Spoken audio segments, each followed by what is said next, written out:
Welcome to BDC Raw Live. I'm your host, Josh Mitchell, and I appreciate everybody joining in on us for this next episode. We definitely have a powerhouse group that's going to jump on with me. I'm super excited to launch this, but real quick, BDC Raw. Lost my train of thought. BDC Raw Conference, September 21st, 2020. I want to invite everybody to go to that. It's bdcraw.com. You can get your tickets there. I have some amazing speakers. Everybody's going to be itching to get back into the conference world because we've been stuck at home or dealing with all the COVID issues. And so we're going to be wanting to get back into the mix. And so get your tickets to that. It's September 21st, 2020 in Raleigh, North Carolina.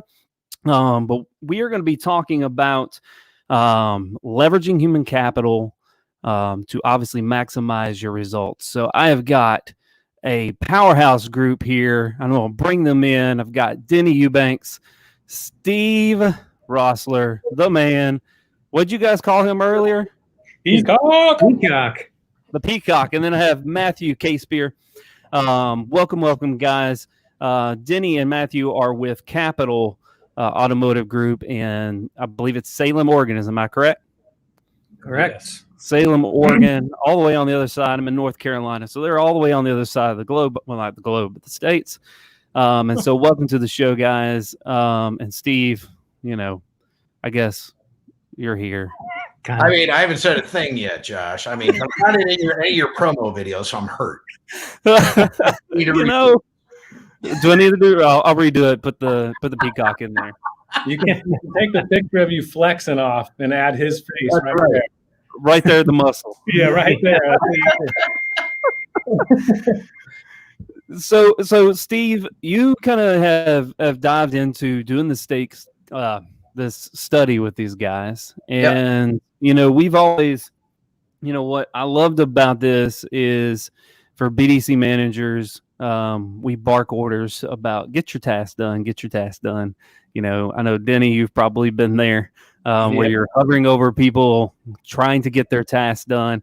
And then when you wonder why they're not doing anything, and they say, well, but I got my task done. And so we live in this whole world of trying to get that done. And so Steve, kind of share with our audience kind of this case study and where you went with it. Yeah, well, obviously, working with Drive Centric, and we go out there and we, talk to a lot of dealers, and obviously trying to, get them to think differently as far as moving to a CRM. And, I've known these guys for, probably like 4 years now, maybe a little longer. But they got stuck in a contract, and we waited a year to get on. But we got to learn a little bit about what they did beforehand, before switching over to Drive. And one of the things I'm always trying to benchmark is, what dealerships are doing is what I believe is the wrong activity. We're making all these phone calls. We're making all these emails. Josh, you and I have been on the phone on it.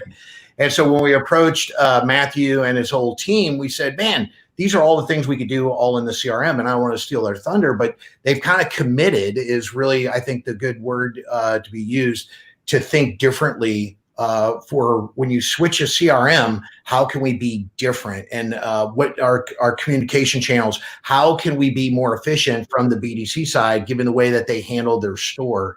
And, so what we did was we just tracked it for the last year and a half. We picked out several of the months, but they've been trending upward. And it's just been a great story to see, from a year and a half, where they were and where they are today. And I don't want to steal their thunder because, ultimately you can do anything at your store, but you have to implement it. And really, hats off goes off to Matthew, the whole leadership team there, to just all the numbers and breaking records left and right. So, yeah, and Matthew, I definitely want to go to you on this because it is a leadership thing to change this culture, to create a culture of, managing everything from our tasks to how we do business. It has to come from the tippity top. And I think this very well. So with you, how'd you get buy-in from the leadership team to take this on and move forward with it? Well, so I'm a fourth generation owner at our stores, and part of my path coming up to where I am now was through our internet department. And Oh, that's awesome. I love hearing that. yeah. And it was, I think it was, I don't know, Denny, 5 or 6 years ago, maybe, that we started that whole endeavor. And we've since actually gone away from having a BDC department, having an internet department, and we've moved that into the BDC. But at the time, we were really trying to figure out, okay, how do we get in front of customers? How do we get that contact rate up? And then, appointments and shows, obviously, from there. But we were trying everything we could. And with our previous provider, it became really cumbersome to get video involved, and actually even texting was tough with that. But we were lucky. Fortunately, we had a team that was ready to move forward and really wanting to look at some new technology. I think it's probably true for most stores out there, but the biggest hurdle we had was our sales desk, our sales managers. They're the ones that, of course, don't want to change. They hear it for whatever reason. But it, honestly, it only took them, I don't know, it was a very short amount of time before they embraced what, we love Drive Centric, and it took them a little while to get on board. But once they did, they're all about it. And that was the biggest hurdle. Beyond that, we have general sales managers, and we have a variable director that's over all of our stores. And fortunately, they are very forward thinking and really wanted this change to happen, along with Denny and his supervisor, whose name is Brian. But I feel very lucky that we have the team we do, because everybody was ready for it. Yeah, I think with a lot of people, they want to know what the secret sauce is, and it's as simple as people. That's the secret sauce in most dealerships. If you look at the most crazy number successful dealers, and you ask them, well, what's the secret sauce? It's the people. It's getting everybody going in the right direction, and everybody on the same team to push forward is the way to move in that direction. When you see a lot of dealerships fail, it's because everybody's going in everywhere but the right direction. Well, and as well as I do, that's true for vendors too. If Steve wasn't the guy he was, and he was persistent and friendly and, like checking in at all the right times, and then, maybe a little too often sometimes. Oh, I know. I know this. But honestly, with our previous provider, we started off hot and heavy and everything was great. And then you get that one rep that changes, and it changes the whole structure of that relationship. Mm-hmm. And for the worse, unfortunately. But, for Steve and his team, they've been great the whole way. And knowing that I can pick up the phone right now and call somebody if we've got an issue is huge. And that relationship with those people is big. The fact that, Denny's the one that is dealing with them more than I am at this point. And he can talk to them at any point. I can talk to Denny. It's all about people. You're exactly right on both sides of that. Yes. And so I would argue that what happened with the previous provider wasn't unfortunate. It was the best thing that happened to us. There's some truth in that. Yeah. And so Denny, kind of talking about changing the mindset inside the BDC, and this whole mindset of, forever it was make 150 calls and do your task. And at the end of the day, hopefully you made some appointments. So kind of tell me what your direction on that was. So yeah, you're right. That was a huge part of it. Was if you do this many phone calls and you do this many emails and you do this, you should have this many appointments. Well, that's not the case if you're not contacting people. That's a really old school way to think about things. I took a different approach with things and said, hey, this is how many activities I want you guys to do in a day. But I want you to treat this as this is the spiel I give to them, right?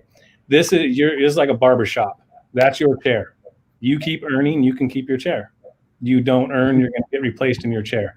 It gave the team a whole bunch of self-empowerment to know they can do things somewhat the way they want to do them, as long as the results are there.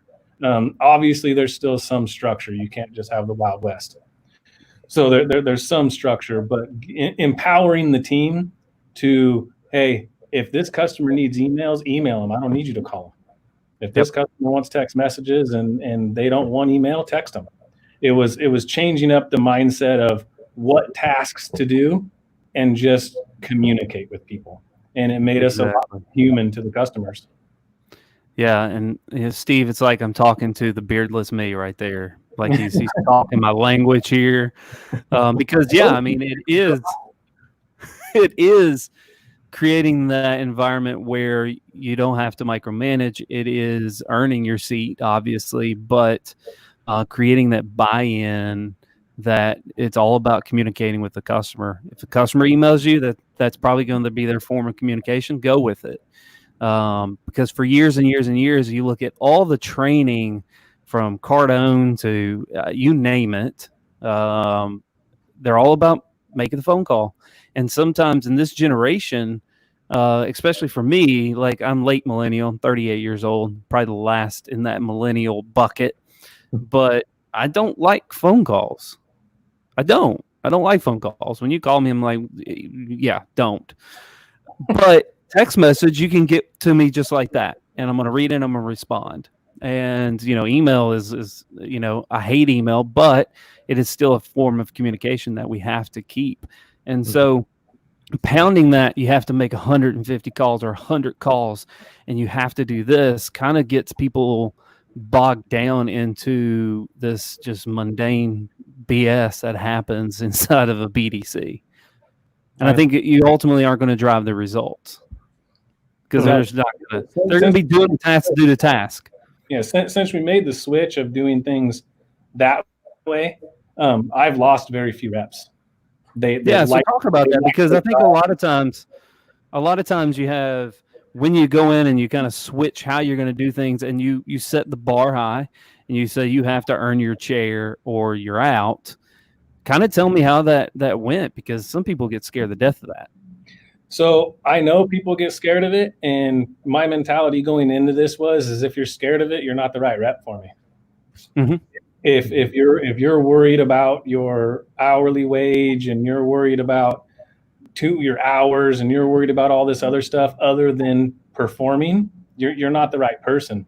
So we did have a little bit of turnover right when we switched, because there were certain people that were, task monkeys. That's what they did. They were good at doing tasks, and they just task. And you touch 200 people in a day, you're probably going to get 6 appointments, but you probably blew out 10 because you weren't taking your time. So we were fortunate. Matthew had this game plan with Drive Centric, and we were doing it for about a year or so. We knew we were going to it. So in that time, I tried to begin to hire people that I felt would work well in that system. And obviously, I made a couple mistakes. Some people didn't work out. That's the way it is. We've all done that. But overall, getting the right people to buy into the program is exactly what you're saying. So it wasn't tough. It wasn't tough to get there, really. It was just how you present it to your team. It wasn't you have to do this. It was like, do you want your chair? Yeah. Do you want to keep earning? Do you want to do this? You tell me. And then, it, like I said, it just empowered people. And it's been off the charts since by doing that, because everybody in that room now feels important. They feel like they're a big part of the process. They don't feel like they're just appointment setters anymore. And that's the biggest key to it, I feel. Exactly. And so, Matthew, I want to go to you on this, because like when we talk about pay plans, and obviously, Denny, I want you to chime in on this. When we talk about pay plans, a lot of times most dealers look at the BDC as a cost center versus a profit center. And so with the pay plans, like, how do you set that up to be successful? I mean, you guys, like, I'll go through some of the numbers. Let me pull this up real quick. But you guys are setting, let's see, let me pull this up. I think 2020, you all have set like almost 1,400 appointments, 1,091 shows, and 525 deliveries. I mean, come on now. Matthew, you want me to go, or you want to go for that, Matthew? I mean, what? No, I deserve 0 credit for that. That is all you, Denny. So, what it was is not, you say you set the bar high and you have them go. Well, I kind of didn't go that route till I knew what we were getting into. I set each month little tiny goals moving forward to get us here. Because if I told everybody, we hit 1,000 shows or we fail, everybody's going to be discouraged at the end of the month. It took time for us to get there. So little tiny goals, moving up, moving up, moving up, moving up. But doing things that matter all day long is so much easier on a BDC rep's brain than doing a bunch of task monkey work. So to get them to work for 8 hours a day now, all right, let's be real, people take their time, but getting people to work for the majority of their day is so much easier now that they can structure their own day. And one of the things I want to point out, Denny, because I want to make sure I give you credit for this phrase, because I told Josh. No, it's a good phrase. I like the fact that you said you control your own pace for your department.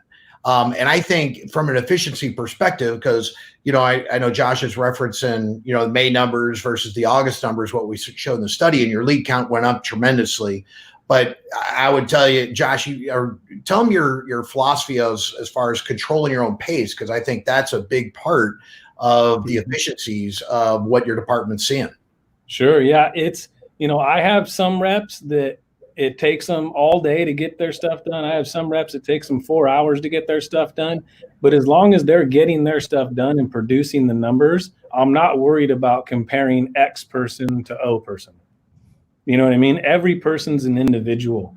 And if you try to structure your BDC, in my experience anyways, to where everybody has to be doing the same thing, the same number of tasks, the same kind of tasks, that kind of stuff, that's when you don't get the best out of people.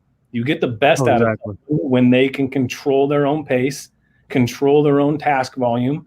And as long as they're doing that and producing numbers, who am I to tell them they're doing it wrong? Yeah. Oh, exactly. And I think we get stuck into, the high producer mode where we're like, okay, that person can do that. But I think for me, it's understanding, like you're saying, controlling the pace. You have some reps that can handle 300 leads. You have some reps that can handle 100 at best. Like you give them 105 and they start spazzing out. And so understanding that where each person sets and playing to their strengths. I think a lot of times we point out weaknesses instead of playing to everyone's strengths. And I think that's the biggest thing, is to make sure that you're not trying to hold them to a certain level that they can't accomplish just yet. Mm-hmm. Yeah, everybody can progress and everybody can get better. But if all they're worried about is me harping on them, that's what they're worried about. They're not worried about getting better. No, they're just, they're scared to death that they're going to, the next mistake is the last mistake. Mm-hmm. Exactly. Yep. So you get them controlling their own pace. You get people, kind of taking it as, this is my own little business right here. They take a lot more pride in their work, and the quality of work goes up. If if they feel like they're only doing stuff for Matthew and they're collecting their paycheck, their quality of work isn't going to be the greatest. So you just have to put that responsibility on them, and the good ones will stay and the other ones will get weeded out. And with that said, though, you have to be really conscious of not giving somebody too much time. If somebody's doing something the wrong way, what I'll do is, if they're not producing, I'll be like, okay, now you're going to try it my way. And if my way can't produce, then maybe this isn't right for you. Mm-hmm. So it's not immediately, hey, your way doesn't work, you're out. It's this isn't working, let's try it my way. And then the majority of the time, people will take the way I want them to do things I'm saying on a step 1, step 2, step 3 basis, not in a whole. But and they end up turning that into their own and become a good rep. Yep. So giving them the opportunity and the empowerment is the key. That's really where it is, and people will perform. Oh, exactly. And Matthew, I want to get back to you on how do you get the dealer to stop thinking this is a cost center versus a profit center? Well, so we've had a sales BDC department for 22 years now. And my dad was the one, and our marketing director, who's my stepmom actually, but she's the one that started it 22 years ago and hired Denny's boss, Brian, 22 years ago, and he's run it ever since. And we've been fully committed. I mean, through 2008, 2009, all that, we never looked back. We've grown the sales BDC, and actually about 2 years ago, we added a completely separate service BDC. So we've got a whole other, they sit in a different store and have their own set of tasks and phone calls and manager that sits in that room. So, I mean, we're just fully committed to the BDC culture, and we believe in it. And my dad, you know, we'll have lunches and with the full staff and all that, and he'll come in, and you know, his biggest thing was he started it because he just doesn't want to rely on a salesperson to make that phone call, to make that follow-up phone call. And now, because we have this solid BDC that's grown over time and is just continues to get better and better, we know we have people in a room that are going to make those follow-up calls and now respond to leads and send videos and send I mean, all of it, we know they're going to be there. And we've got Denny, who's leading the charge every day, making sure that stuff's getting done, and we're better because of it. So yeah, I mean, sure, you can look at it as a cost, but I only see it as a benefit, honestly. Yeah, I think a lot of times when they think about it being a cost, they get wrapped up in the dollar amount that it's costing them, not the dollar amount of business that is being created because of them. And they only look at that. We go to, you know, I mean, I'm sure you're in a 20 group or 2 or 3 or whatever, and you know, we go to all those, and our other salaries and wages is way higher than most people in our group, and I get crap for it every time I go to a meeting. But I just dig my feet in, and I'm like, listen, that's a number that I'm okay being high in. I'm okay with that because I see the benefit. Exactly.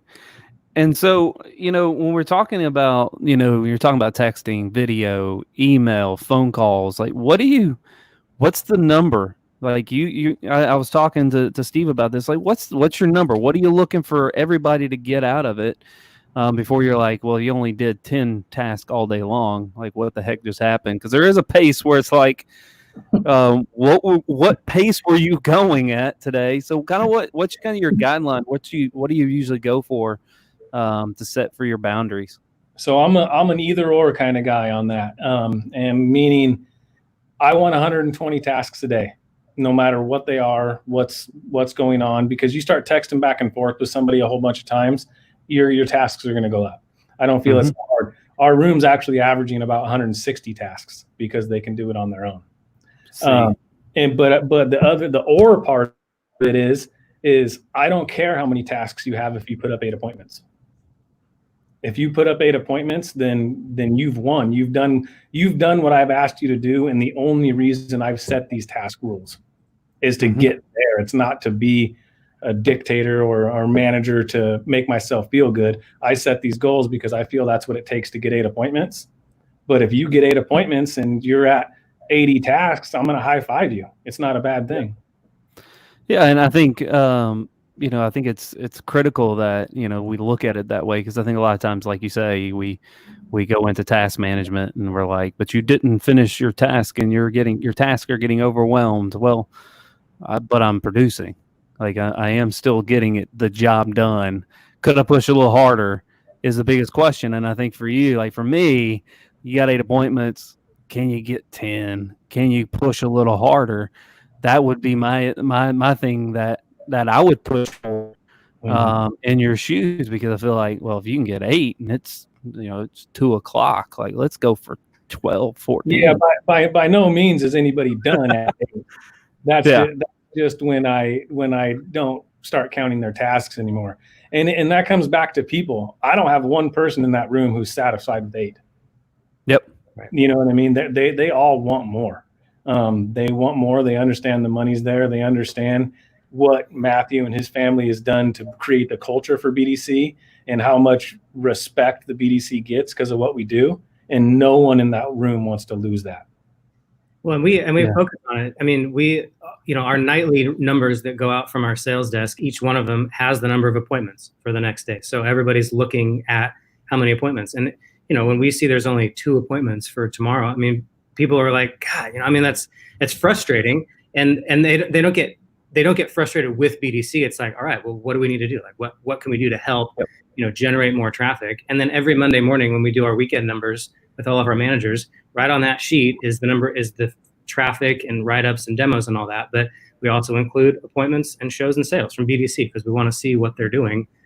And so we're looking at it all the time to make sure that people are being productive. And the BDC reps know that, so they want those numbers to look good. The Yeah, ones and that I think interject. it's the accountability area right there. Yeah. Yeah, we put out every morning. I put out like I know I've worked in other places where they don't do this, but every single morning I put out a sheet with everybody's name on it and where they're at compared to everyone else. Yep. And so I have a day.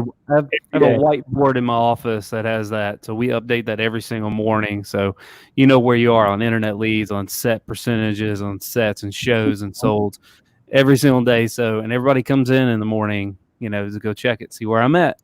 Yep, Where I'm at with everybody. How did you get this? And so there's some healthy competition. Yeah, that's the competition thing's great. And I had to weed some people out because of competition. Some people don't know how to be competitive and root for your teammates. And that's a big key. You can't have the guy who loves to win, but then when he loses, everybody did everything wrong. Yep, exactly. So there was some weeding out to do that. But yeah, putting it out there for everybody is huge. So they know where they stand. It's never a secret. I mean, even when I first started in BDC, the numbers weren't put out every day. You saw where you ended at the end of the month. Yeah.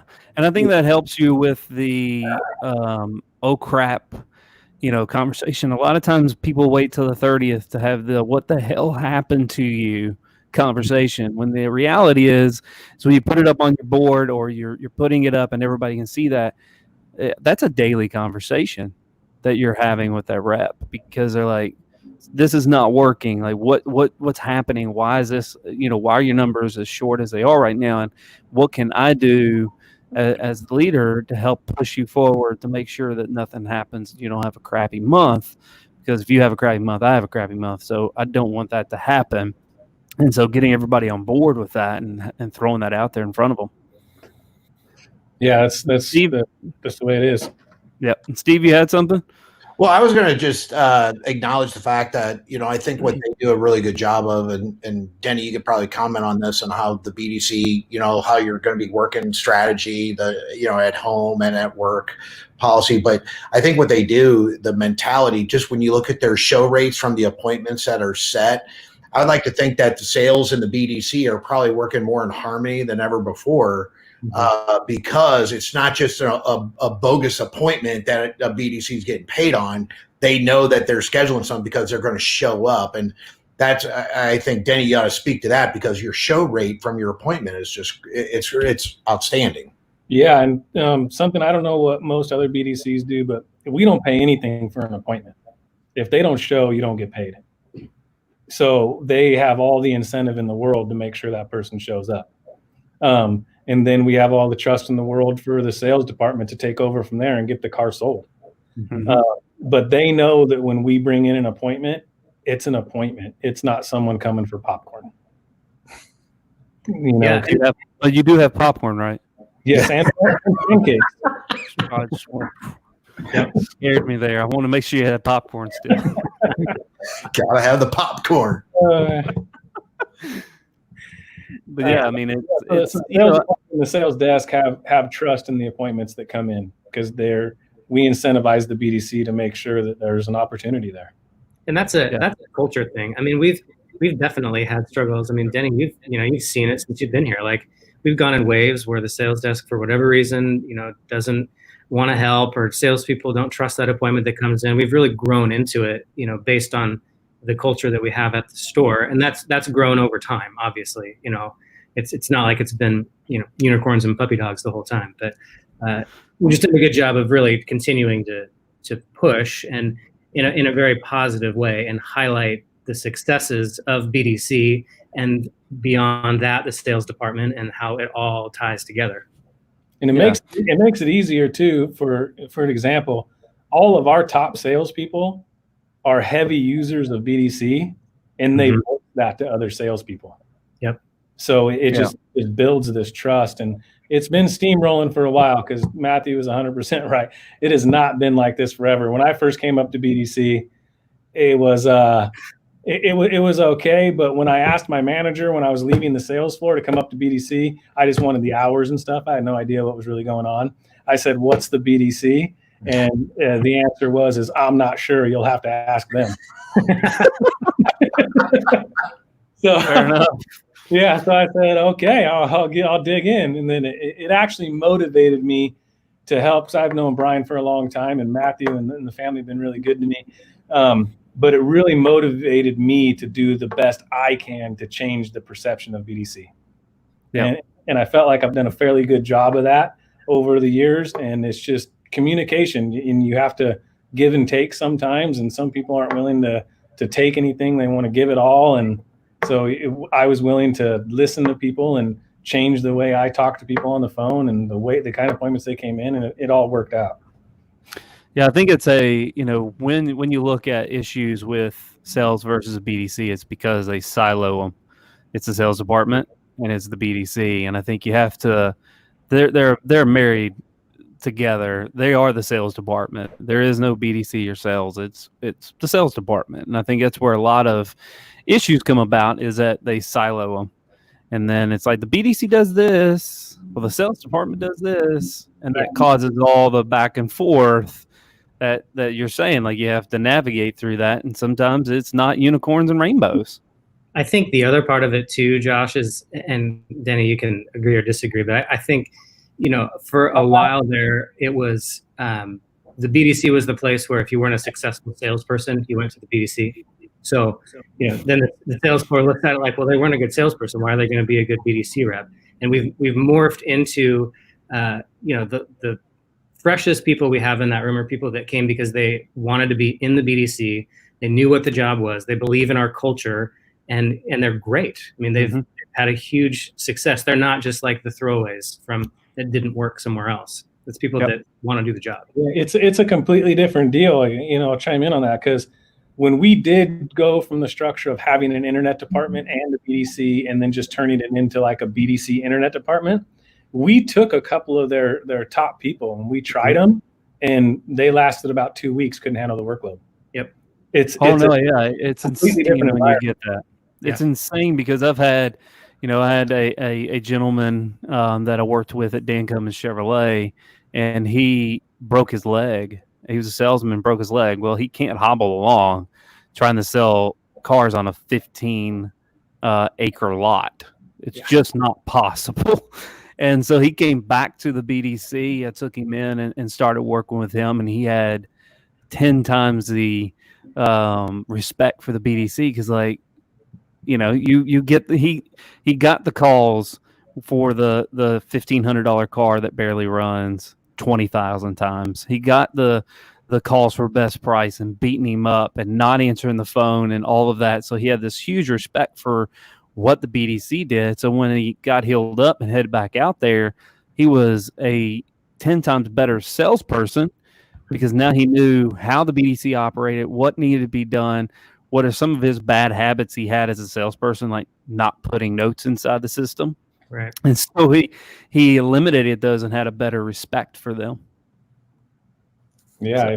It's definitely a niche. I've managed, a few different places before I came into the car business, and I have never had such a difficult time finding the right people for a job in my life. Like, this job is so specific to how someone is, and even if they're good at it, can they really mentally handle it? Yeah, that's it. It's a weird niche to try to find somebody. But yeah, I've kind of, through trial and error, I've kind of figured out that, the right type of person. And there's a few kinds of people that can be good at it, but it's a weird niche. It's a hard job for people to do and stay sane. Mm-hmm. Yeah, it's definitely. And I think putting together, obviously, a training, path for them, because I think, I've been doing this since 2011. And so I've been entrenched in BDC, and, systems have come and gone. And now I look up and I've got 20 tabs open on my computer, and all are systems that at some point in time that I use that I take for granted, yet the BDC is going to be using every single one of those also. And putting together that training to get them through this, because when I got put into the BDC, I was kind of like you. It was like thrown into the fire, figure it out. I was one of two people inside the room, and we had to figure out what we were going to do. But now, coming from that to where I'm at now, like, there's a lot more that goes into this and throwing somebody into the fire. Yes, 100%. you throw someone into the fire, they're going to burn unless they're the right person. Yeah. They're not going to make it unless they're the right person. I don't care how good they are at doing other things. It's just a weird niche. Yeah. And so obviously I want to thank you guys so much for being on the show. Steve, I'm going to let you have some closing remarks. Matthew, I'll go to you, and then I'll go you to Denny and have some closing remarks on this. What's that again? Because you broke up. I'm gonna go to you for closing remarks. Hey, I just want to give hats off. Coming up. I know, dude. It's that swimmer's ear thing I got going on, man. No, hey, this was all about sharing capital success. I mean, I was excited. I always wanted to thank Matthew and Denny for sharing the information, because at the end of the day, they're the ones that have to go through and manage all the people to do exactly what they're doing. So I'm always excited because as many dealerships I go out there and want to inspire them to kind of think differently. These guys are actually doing it, and that's why I wanted to bring them onto the show and really share their success for you, Josh. So I really hope everybody kind of appreciates that. That's awesome, Matthew. Yeah, Steve. Thanks as always for looping us in to everything you've got going on. Definitely appreciate your support. And Josh, thanks for having us on. If there's anybody out there that has questions, I can forward whoever my contact information, and feel free to get in touch. But thanks for having us. Really appreciate it. Awesome. Yeah, it's awesome to help people that aren't yet or in this situation or at where you guys were at the beginning, and to be able to share that knowledge. Because for me, as being inside of a dealership, a lot of people are like, but you're sharing your secrets. I'm like, there's not a secret. No. Like, believe me, I can give you the book. I can give you the rule book and tell you how to do it. Yeah. And most people aren't going to do it because it takes incredible amount of work and ethic and everything that goes into it. So just because I'm going to give it to you doesn't mean you're going to use it, but I'm here to help you. And I'm glad that you're willing to help people out there also in the industry. Oh yeah, absolutely. Denny? Hey, I'm back. So closing remarks. Yeah, Pete, thanks for bringing us on. He's not Don King, but we'll call him Peacock King. All coordinated in there and getting everybody rocking and rolling. But yeah, same thing as Matthew. If anybody needs anything, feel free to reach out. I know if you dig through your emails, Josh, I've probably reached out to you. You responded to me. Probably there somewhere. Probably not even knowing who I was, but you responded a couple times.